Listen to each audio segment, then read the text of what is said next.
of monitoring of foreign borrowing, interest rates, of monitoring interest rates. Senior officials from the National Treasury were today on the hot seat when making the submissions over the proposed Privatization Amendment Bill 2023 before the National Finance Committee.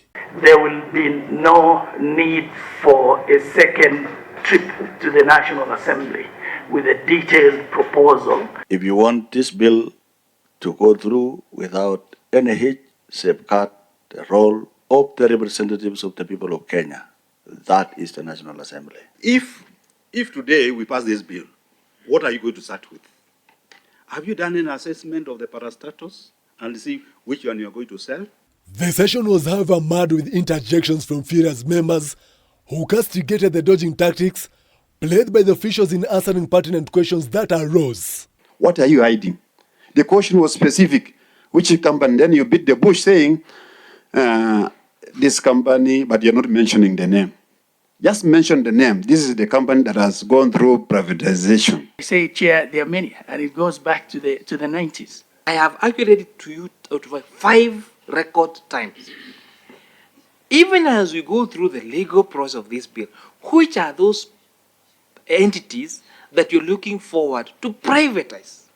You have gone round and round for the last 1 hour. Treasury officials will later be pinned down to explain how the bill suspiciously lacked a critical clause on how the sole parastatals will be converted back to state-owned institutions. When we make laws, we need to make them for prosperity.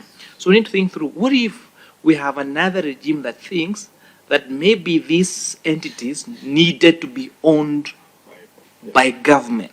So we need to have a legal provision that will allow, for that. The Kuria Kimani-led committee is now reading what will be termed as a malicious bill aiming to benefit a few people, especially some profit-making parastatals, such as Kenyan also being privatized. Government sometimes run down institutions intentionally so that they can be sold off to particular individuals. Why we're not amending the existing act and why we must do a whole new bill instead of amending the current act.